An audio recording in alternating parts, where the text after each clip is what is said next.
Monsieur de Peretti, Jean-Yves Le Gallou évoquait l'étiquetage. Il me semble que toute la profession des abattoirs était contre l'étiquetage parce que économiquement, ils ont du mal à faire les deux en même temps, halal et non halal.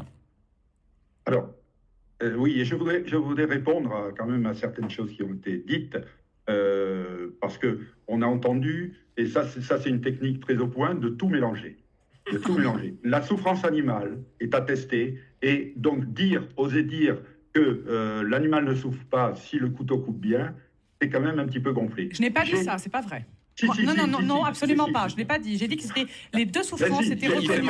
C'est exactement ce que vous avez dit. Non, je n'ai pas dit ça. Non, monsieur.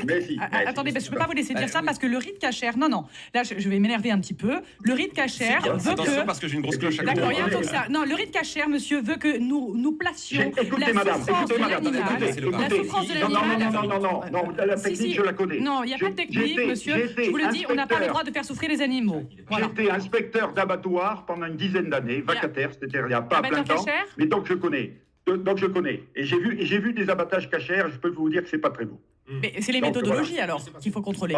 Les méthodologies partout. Pas contrôler. On n'a pas le droit. Nous n'avions pas le droit d'intervenir dans l'abattage cachère puisque c'était et c'était à l'époque où il n'y avait pas encore de halal. Bon, ceci étant, au niveau des chiffres, puisque monsieur demande des chiffres, il y a à l'heure actuelle, et ça nous avons fait l'étude, et c'est corroboré par un organisme qui s'appelle l'œuvre d'abattoir, l'œuvre d'aide aux animaux d'abattoir, l'OABA, il y a 2/3 des abattoirs français d'ongulés, c'est-à-dire les ruminants, qui abattent halal, soit uniquement à halal, soit ce qu'on appelle en mixte. Sachant que la gestion d'un abattoir mixte, qui voudrait faire du mixte, c'est extrêmement difficile sur le plan logistique. Donc, on est en droit de suspecter que ces abattoirs abattent tout en halal.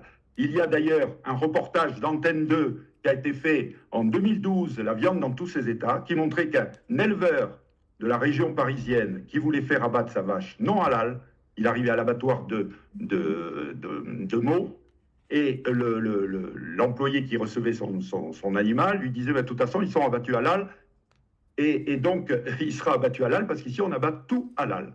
Donc, vous voyez que le principe de la dérogation, mais oui, parce que vous ignorez tout. Alors, soit vous ignorez tout, soit vous ignorez tout. Vous ignorez toute la pratique. Alors, je peux vous citer un abattoir. Non, je ne vais pas le citer parce que ça pourrait le provoquer, mais un abattoir qui est censé abattre en traditionnel uniquement. J'appelle ça le traditionnel, c'est-à-dire moderne. Voilà, moderne par rapport. Voilà. Et donc, dans lequel, malgré tout ça, et ça c'est factuel, je peux vous le dire parce que justement, mon travail dans le cadre de mon association, c'est d'enquêter et d'essayer d'aider le consommateur dans ce merdier, parce que c'est quand même un sacré merdier. Et vous témoignez un petit peu de ce que c'est tout ça. Donc, dans cet abattoir qui abat avec étourdissement, et donc qui saigne comme il faut, il y a un imam qui vient mettre son cachet halal de manière à percevoir donc des sommes pour son petit.